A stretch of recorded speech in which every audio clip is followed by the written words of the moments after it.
ದಸರಾ ಬಂತಪ್ಪ ಅಂದ್ರೆ ಸಂಭ್ರಮ ಸಡಗರ. ಯಾವುದೇ ಜಾತಿ ಧರ್ಮ ಭೇದವಿಲ್ಲದೆ ಎಲ್ಲ ಸೇರಿ ಆಚರಿಸುವ ಧಾರ್ಮಿಕ ಹಾಗೂ ಸಾಂಸ್ಕೃತಿಕ ಹಬ್ಬ. ದಸರಾ ಹಬ್ಬದ ಭಾಗವಾಗಿ ಯುವ ಸಂಭ್ರಮ ಹಾಗೆ ಯುವ ದಸರಾವನ್ನ ಆಚರಿಸಲಾಗುತ್ತೆ. ಯಾಕೆ ಯುವ ಸಂಭ್ರಮ ಅಂದ್ರೆ ಸಾಮಾನ್ಯವಾಗಿ ಯುವ ಜನರ ಸೃಜನಶೀಲತೆ ಮತ್ತು ಪ್ರತಿಭೆಯನ್ನ ಪ್ರದರ್ಶನ ಮಾಡೋದಕ್ಕೆ, ದೇಶಭಕ್ತಿ, ಪರಿಸರದ ಜಾಗೃತಿ ಮೂಡಿಸೋದಕ್ಕೆ, ಜೊತೆಗೆ ಸಾಂಸ್ಕೃತಿಕ ಮೌಲ್ಯಗಳನ್ನ ಎತ್ತಿ ಹಿಡಿಯೋದಕ್ಕೆ ಆಯೋಜಿಸಲಾಗುತ್ತೆ. ಇದು ವಿವಿಧ ವಿಷಯಗಳ ಮೇಲೆ ನೃತ್ಯ, ಸಂಗೀತ ಮತ್ತು ಇತರ ಕಾರ್ಯಕ್ರಮಗಳ ಮೂಲಕ ಜನರನ್ನ ಆಕರ್ಷಣೆ ಮಾಡುತ್ತೆ.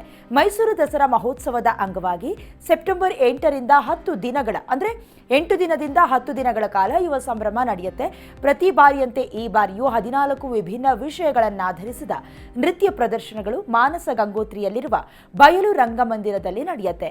ರಾಜ್ಯದಲ್ಲಿರುವ 20ಕ್ಕೂ ಹೆಚ್ಚು ವಿಶ್ವವಿದ್ಯಾಲಯಗಳ ತಂಡಗಳು, ವಿವಿಧ ಜಿಲ್ಲೆಗಳ PU ಕಾಲೇಜು, ಪದವಿ ಕಾಲೇಜು, ITI, ವೈದ್ಯಕೀಯ, ಇಂಜಿನಿಯರಿಂಗ್, ನರ್ಸಿಂಗ್ ಕಾಲೇಜು ವಿದ್ಯಾರ್ಥಿಗಳಿಗೆ ಯುವ ಸಂಭ್ರಮದಲ್ಲಿ ಪಾಲ್ಗೊಳ್ಳುವುದಕ್ಕೆ ಅವಕಾಶ ಕಲ್ಪಿಸಲಾಗಿದ್ದು, ಈ ಎಲ್ಲ ವಿಶ್ವವಿದ್ಯಾಲಯಗಳು ತಲಾ ಒಂದೊಂದು ತಂಡವನ್ನ ಆಯ್ಕೆ ಮಾಡಿ ಕಳುಹಿಸಿಕೊಡುತ್ತೆ.